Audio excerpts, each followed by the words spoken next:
when we discuss a third day narrative in the Old Testament, I think this concept is probably not that familiar. And I would say that the majority of colleges and seminaries in America, and I'm not being negative by any stretch of the imagination, but I'm just saying this is what they teach. They teach a historical grammatical hermeneutic. And I think that's what most people are going to be familiar with if they have any familiarity with all of hermeneutics. But let me say this because this is really important. I'm not anti historical grammatical hermeneutic. I think it's great. I think it's got its place. There's much to like about it. But I will say this is if we're going to read the New Testament in light of the Old Testament, and we're going to read these passages where Jesus says certain things and Paul says certain things, we're going to have a new lens to go along with some of the other things that we've learned about reading and interpreting Scripture. If we're going to read it the way the early church did, the way Paul did, and the way Jesus did. So let's do a little background here. Jesus was clear in the Old Testament about the Old Testament that it was about him. He says in John 5:39 and 40, he says to these religious leaders, he says, you search the Scriptures. Now, they didn't have the New Testament. So the only thing they would have been reading and that Jesus is pointing to is the Old Testament. He says, you search the Scriptures because you think that in them you have eternal life. And it is they that bear witness about me. That's a large claim that this Old Testament book you're reading is about me. I mean, they would have said the Old Testament was about them, Israel. And he says, no, it's about me. And then he says, you refuse to come to me that you may have life. But he makes the point that the Old Testament is about him. So here's what we can say. Jesus was convinced that the Old Testament was about him. And then we have to ask the question, in what way? And what did it say about him? Those are questions we should be asking when we think of this text. Or when we go to Luke 24, the ante goes up because Jesus is walking with the Emmaus disciples from Jerusalem to Emmaus. And that's about a 7-mile walk, which would take roughly maybe 2.5 hours. So during that trip, Luke tells us some very specific things that were discussed. We're told in verse 14 of 24 that they were discussing these things which had taken place. What had taken place? Jesus had gone to Jerusalem. He had been, they had talked about how great he was, and then everything turned. They ended up scourging him, crucifying him, burying him, and they're walking away. He's dead. And they even said, we had hoped he was the one that would redeem Israel. But they're talking about this death that's happened in Jerusalem. And so Jesus comes on the scene. He's in masquerade, and he talks with them, and he's surprised that they don't know about his suffering and glory. Listen to what he says in verses 25 through 27. He said to them, "O foolish ones." So in Jesus' mind, these people who had the Old Testament should have known what was going on. He calls them foolish. He says, "And slow of heart to believe all that the prophets have spoken." That's a pretty big claim. I mean, these people are, they don't even know what's going on. And he's saying, you're foolish. He goes, "Was it not necessary that the Christ should suffer these things and enter into his glory?" And beginning, this is key, beginning with Moses and all the prophets. And Luke later on tells us the Psalms as well. He interpreted to them in all the scriptures the things concerning himself. Now, let's back up here. Pay attention. Jesus is specifically saying that they are foolish and slow of heart for not knowing what the prophets have spoken about him. He's also surprised that they're unaware of the necessity of his suffering and his glory. And he's able to show them out of the entire Old Testament things concerning himself. I'm going to say, and I know this is provocative and could come across as snarky. It's not. It's really meant to try to get people to see things a little bit differently. I would tell you this is not the way we have been trained to read the Old Testament at all. And so here's what I always say to students, and I would say to your listeners, they could do too. I say to my students, if I'm teaching hermeneutics or something, I'll ask the question, can anybody for the next 2.5 hours teach me about Jesus out of the Old Testament? Go to your pastor, whoever your pastor is. And I don't mean this in a bad way, but ask them, can you teach me about Jesus for the next 2.5 hours out of the Old Testament? My suspicion would be they would struggle. If they struggle, it means that we're not able to replicate that journey to Emmaus. And I think we should be able to replicate it, which is what we're going to do here in the next few minutes. But this whole theme here of suffering and glory is huge. It really is the rhythm of grace, and it's what allows us as believers to endure. When we know we're going through suffering, we know that glory is on the other side. So we can always go through the difficulties because there's glory on the other side. And I would encourage everybody to read the New Testament. If you read the word suffering, there's a really good chance in the same verse you're going to see the word glory. Like in Romans 8:18, the sufferings this present time are not worthy to be compared with the glory that's going to be revealed. You can go through all of that. But in 1 Corinthians 15:3-4, Paul once again says something that all of this is building on. He says, I delivered to you as first importance what I also received, that Christ died for our sins according to the Scriptures, and he was buried and raised on the third day in accordance with the Scriptures. So this is the Old Testament. This is early. This is probably somewhere 52 to 55 AD. Nobody disputes that 1 Corinthians is Pauline. I mean, nobody disputes that. And so we've got an early attestation here from a creed that predates even 50 that's saying that Jesus in the Old Testament, we're told that he was going to raise from the dead on the third day. So this is profound. So we should be all over, in my opinion, all over the Old Testament trying to find the third day resurrection. And here's what's interesting. If you pull out your concordance and just look at third day, you can find 30 plus third day references in the Old Testament. So you should immediately go back and go, well, let's read these and see what's going on, because we actually have the word third day being used. Also, and this is something, unless you've studied Hebrew, you wouldn't know.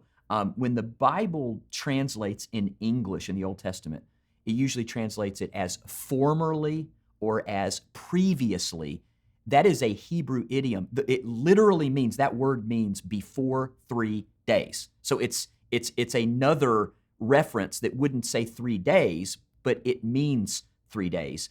There are also some passages that if we count out, we can count 3 days. It'll say on this day, on another day, and then on another day, and you'll have this miracle. So there's 3 days there. And then there's some periods where there's a passage of time, where there's 3 passages of time.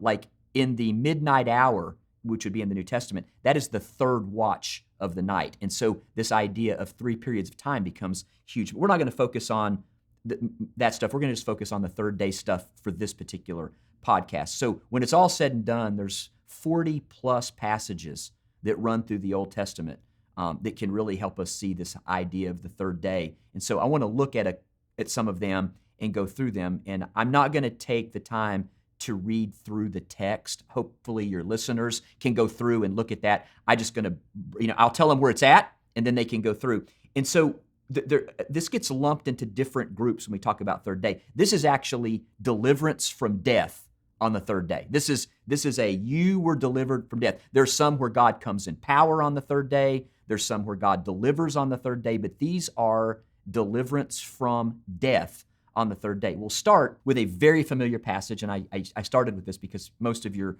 listeners will know this one. This is the binding of Isaac. It happens in Genesis 22, verses 1-14. And so when we go to that passage, we're going to see that our history of redemption really is previewed, in an amazing way, with the binding of Isaac on Mount Moriah. I want you to hear this because this is important. Isaac was the chosen seed of Abraham. He was the heir of the covenant.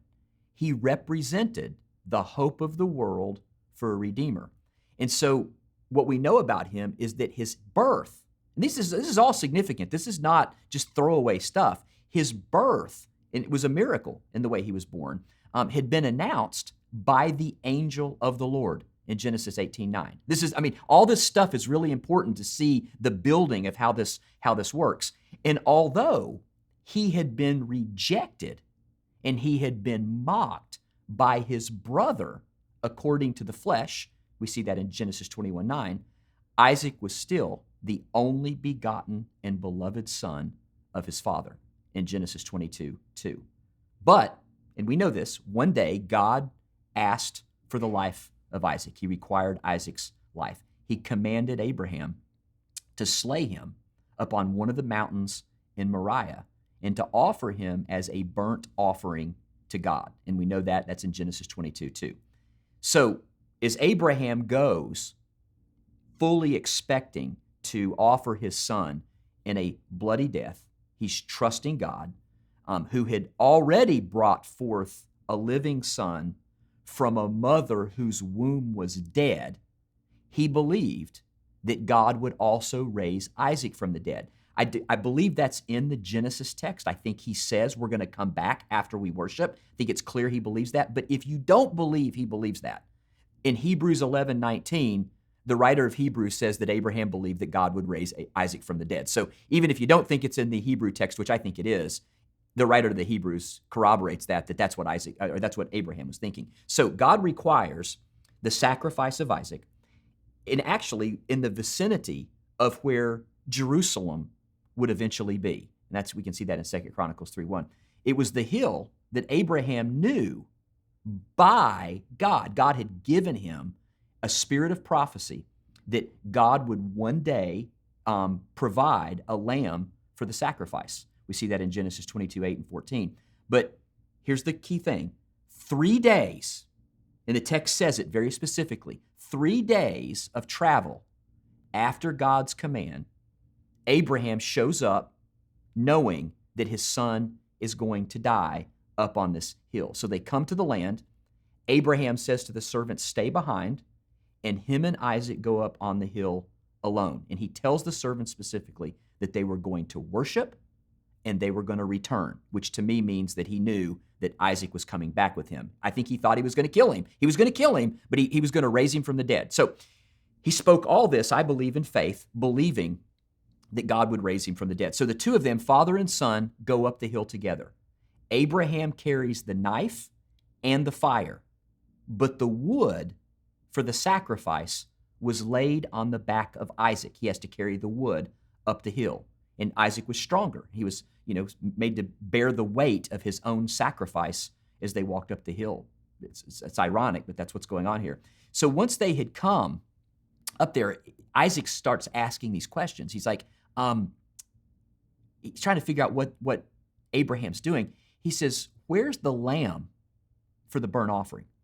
And so when they came to this place where this was going to happen, Abraham emblematically reveals to Isaac that he's going to be the lamb because he binds him and he has to submit to the bonds that might be laid so he can be laid on an altar and ultimately slain. Imagine, he's got to give himself willfully to being tied up. So he could have resisted because he would have been stronger than his dad, but he didn't. He submitted to the will of his father. These are all huge. These are not just throwaway stuff.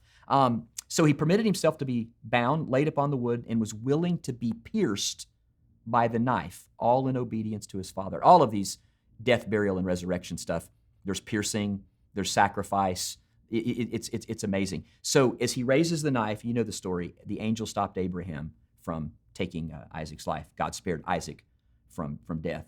But we find a ram is entangled in the thicket, and that becomes the substitute for the sacrifice for Isaac. And it was there that the Lord provided, but what would be provided? Well, a lamb would be slain for the sacrifice, who would be restored to his father on the third day. So just think about what you've heard there and what the text says, and then think about this. In the fullness of time, and we know this from Galatians 4:4, in the fullness of time, Jesus came. He was God's only and begotten and beloved son. His miraculous birth was just like that of Isaac's, which had been foretold by an angel. He had also been rejected and mocked by his brethren, according to the flesh, and he walked up the very same hill of Moriah. Like Isaac, he carried the wood of his sacrifice on his own back in obedience to his father's will, John 19:17. But God, who spared Isaac, did not spare his own son. You see that in Romans 8:32. But he offered him as a pierced sacrifice. Who was he? He was the Lamb of God that would take away the sin of the world. And so this is the provision that's going on. And so on the third day, we know that the Son of Man was restored to his Father through resurrection. And all of that is really foretold in the binding of Isaac, because we're told this is the mountain where the Lord will provide.